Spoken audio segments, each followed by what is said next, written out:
Imagine a car so expensive, it could single-handedly bankrupt an entire nation. This Ferrari costs more than Malta's entire GDP. But hold on, car number 7 will blow your mind. Its price tag, higher than Monaco's annual budget. And car number 10, you'd need 200 years to afford it, even if you made $100,000 every single day. This isn't just luxury, this is pure insanity. These are the 10 cars that cost more than a country's GDP. Let's find out. Ladies and gentlemen, buckle up, because we're starting with a car that redefines the word expensive.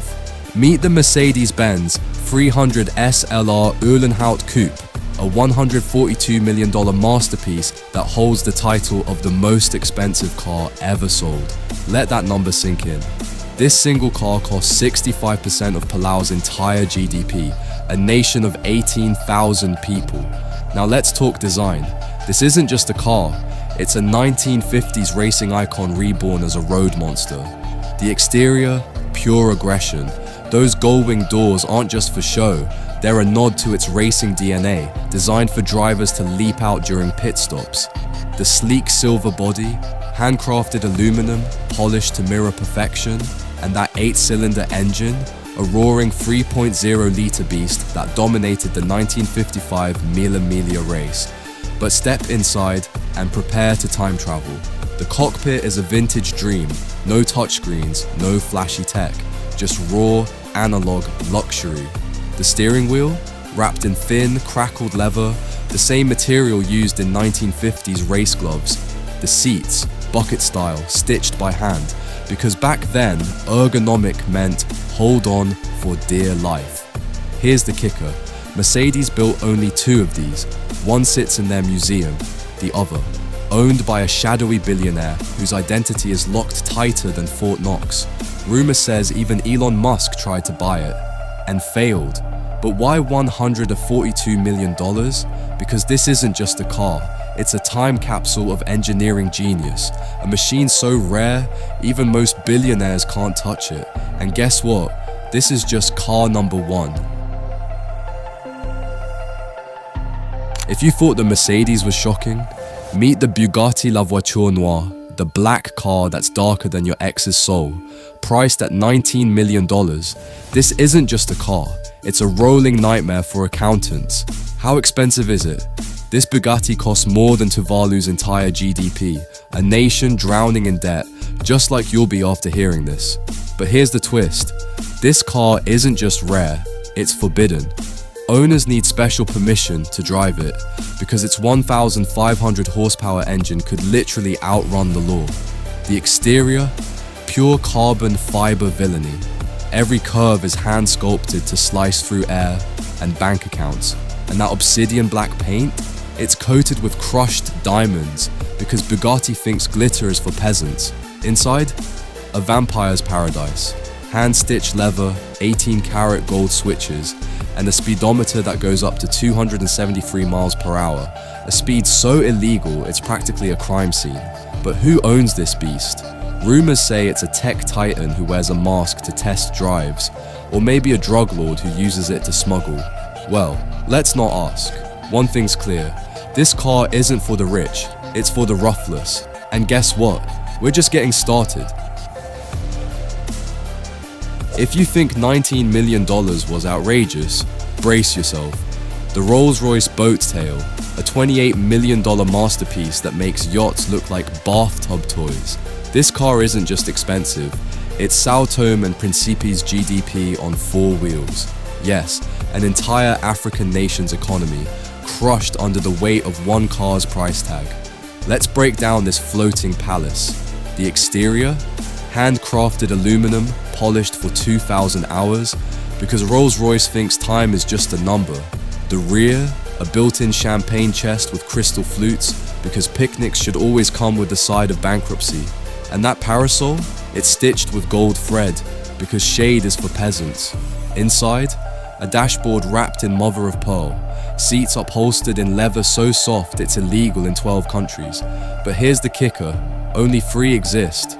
One's owned by a secretive tycoon who demanded his initials be engraved in platinum, another by a Middle Eastern royal who uses it to tow his private jet. And the third, It's rumored to be buried in a Swiss vault, guarded by lasers and lawyers. Why $28 million? Because this isn't a car. It's a declaration of war against logic, sanity, and every budget ever written. And guess what? We're just warming up. Hold on to your wallets, because we're diving into a car so legendary, even God would need a loan to afford it. The 1963 Ferrari 250 GTO, a $70 million symphony of speed that makes Dominica's entire GDP look like pocket change. Let that sink in. This car's price tag equals 12% of Dominica's economy, and it's not even street legal. Let's decode this Italian beast. The exterior? A time capsule of 1960s racing rage. Every curve was hand sculpted to cheat the wind. And humble millionaires. That iconic rear, pure aggression. The quad tailpipes, they don't just roar, they scream wealth. Inside, a cockpit soaked in vintage adrenaline. No airbags, no touchscreens, just a wooden steering wheel, cracked leather seats, and a gear stick worn raw by racing gloves. Why? Because in 1963, safety was for losers, speed was religion. But here's the twist, only 36 were ever made. One sold for $70 million, another sits in the Louvre of Cars, the Ferrari Museum, and the rest, owned by phantom billionaires who'd rather die than sell. Rumor says Jay Leno begged for one, and got laughed out of Maranello. Why $70 million? Because this isn't a car, it's automotive royalty. A crown jewel of greed and glory. And trust me, the madness is just gearing up. Prepare for a car so rare, so unapologetically insane, it makes diamonds look like gravel. The Pagani Zonda HP Barchetta, a $17.5 million roadster that costs more than 3 times Kiribati's GDP. Let that sink in. 3 of these cars could literally buy an entire Pacific Island nation and still have change for a private jet. Let's unravel this mechanical unicorn. The exterior, carbon titanium madness, a material so exotic NASA uses it for Mars rovers. Those swooping curves, hand sculpted by Italian artisans who probably drink espresso laced with rocket fuel. And the rear, a triple exhaust setup that sounds like Satan's symphony orchestra, tuned to destroy eardrums and bank accounts. Inside, a cockpit carved from alien dreams, bare metal gears exposed like surgical instruments, seats wrapped in leather tanned with unicorn tears. The steering wheel? Naked carbon fiber, no buttons, no screens, just raw, unfiltered speed. But here's the kicker, only 3 exist. One's owned by Pagani's CEO, another by a crypto king who paid in Bitcoin and lost the password. The third, buried in a Swiss bunker next to the Ark of the Covenant. Why $17.5 million? Because this isn't a car. It's a middle finger to physics, finance, and anyone who thinks reasonable is a word. And guess what? We're just hitting ludicrous speed.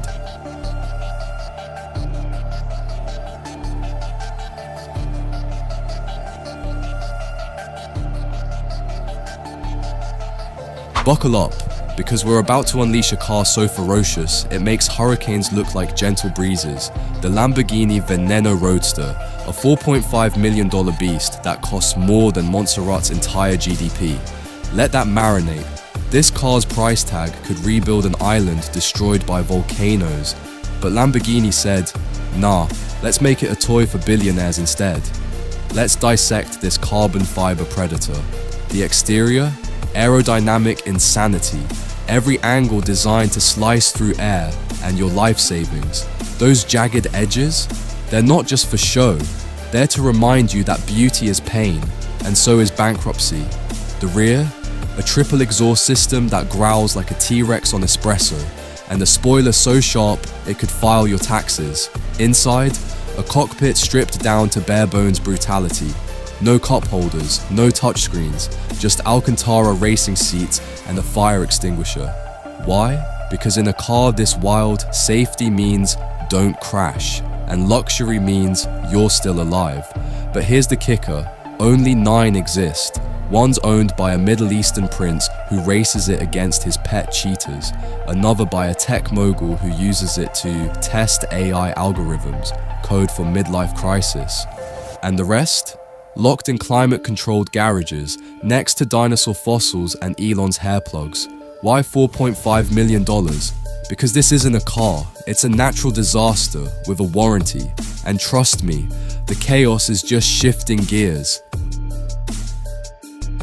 Hold on to your sunglasses, because this car doesn't just shine, it blinds. Meet the Koenigsegg CCXR Trevita, a $4.8 million diamond-coated monster that costs more than 4% of Nauru's GDP. Let that sink in. This car's price could fund an entire phosphate mine, but Koenigsegg said, let's bedazzle it instead. Let's crack this crystal-clad enigma. The exterior. Diamond weave carbon fiber, yes, actual diamonds crushed into its body. Why? Because Koenigsegg thinks paint is for peasants. That pearly white finish, it reflects sunlight like a rolling supernova, and lawsuits from jealous jewelers. Under the hood, a 4.8-litre V8 pumping out 1,018 horsepower, enough to outrun your regrets, and Interpol. The rear wing, a satanic spoiler that generates more downforce than a Boeing 747 and more envy than a billionaire's Instagram. Inside, a cockpit dripping with Arctic opulence, seats stitched with platinum thread, a gear knob carved from Swedish crystal, and a speedometer that maxes out at 245 miles per hour. Because death is just a minor inconvenience. But here's the twist. Only 3 exist. One's owned by a tech genius who paid in Bitcoin, then forgot his crypto wallet password. Another by a Middle Eastern royal who traded 10 oil wells for it. The third, locked in a vault, guarded by AI robots and a dragon named Steve. Why $4.8 million? Because this isn't a car. It's a walking jewelry heist with a turbocharger. And guess what? The insanity is just shifting gears.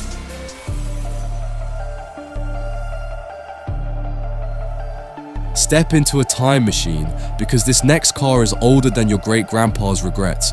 The 1936 Delahaye 135MS, a $22 million relic that costs more than 8% of the Marshall Islands' GDP. Let that sink in. This pre-war masterpiece could fund an entire Pacific nation's infrastructure, but instead, it's parked in a billionaire's temperature-controlled art gallery. Let's peel back the layers of this rolling antique. The exterior? Art Deco elegance meets mechanical brutality. Handcrafted curves that make modern supercars look like Lego toys, and a grille so ornate it could double as a cathedral gate. The wheels? Spoke like a vintage pocket watch, because in 1936, speed was measured in style, not seconds. Under the hood? A 3.5-litre straight-six engine that growls like a jazz-age rebel, a sound so rare it's practically extinct. The interior? Velvet upholstery, mahogany dashboards, and a steering wheel thinner than your patience, because safety was just a suggestion back then. But here's the kicker. This car survived World War II, only to end up as a trophy for a secret society of collectors. Rumors say its anonymous buyer traded a Picasso for it and stores it next to the Holy Grail in a Swiss bunker. Why $22 million? Because this isn't a car, it's a rolling museum, a time capsule of rebellion and opulence, and trust me, the past is just gearing up to haunt your future.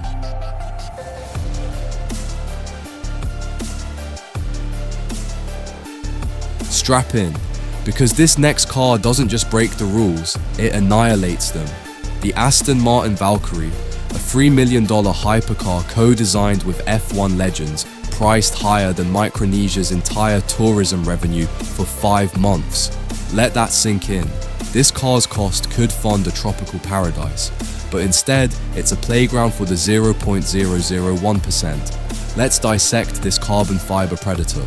The exterior, aerodynamic witchcraft. Every vent, every curve, designed in a wind tunnel by mad scientists. That rear, a gaping diffuser so aggressive it could suck the soul out of a Tesla. The doors, gullwing suicide style, because normal is for peasants. Under the hood, a 6.5-litre V12 hybrid engine screaming at 11,000 RPM, a sound so primal it's banned in Swiss noise laws. The interior? Bare bones insanity, no glove box, no cup holders, just a seat molded to the driver's skeleton and a steering wheel stolen from a spaceship. But here's the kicker, only 150 exist. One's owned by an F1 world champion who uses it to train for races, another by a tech billionaire who traded 3 private islands for it, and the rest guarded in underground lairs next to dinosaur DNA and Elon's Mars blueprints. Why $3 million? Because this isn't a car. It's a declaration of war against gravity, logic, and every minivan on Earth. And guess what? The apocalypse is just warming up.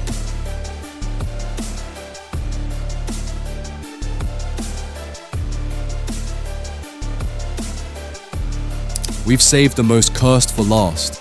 The 1954 Oldsmobile F-88, a $3.3 million ghost from the past, priced higher than Tonga's entire GDP. Let that sink in. This car's value could bail out a Polynesian kingdom, but instead it's collecting dust in a billionaire's secret vault. Let's unearth this forgotten nightmare. The exterior, jet age insanity, a chrome-drenched spaceship on wheels, designed when rockets were cooler than iPhones. Those tail fins, sharp enough to slice through time, and your inheritance. The grille, a gaping mouth that swallowed dreams, and maybe a few souls. Under the hood, a V8 engine that roared with 250 horsepower, insane for 1954, and pathetic by today's standards. The interior, atomic age kitsch, turquoise upholstery, a steering wheel the size of a hula hoop, and a radio that only plays Elvis from the future. But here's the twist, this car was buried for 60 years. Why? Rumors say it's cursed. Its first owner went bankrupt, the second vanished in the Bermuda Triangle, and the third, a reclusive heiress who locked it in a bunker next to Nixon's missing tapes. Why $3.3 million? Because this isn't a car, it's a gravestone for ambition, logic, and everyone who dared to own it. And guess what? This list, it's just the beginning of the madness.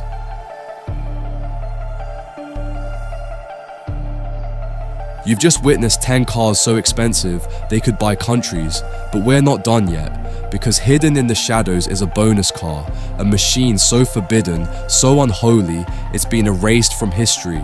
Its name? Classified. Its price? Let's just say it could fund World War III. Who owns it? A shadow consortium of billionaires, or maybe aliens. Why is it banned? Because its mere existence threatens the global economy and sanity. Wanna see it? Smash that subscribe button, ring the bell, and pray we survive long enough to expose it. Until then, remember, in a world where one car equals one nation, the real question is, who's driving your country?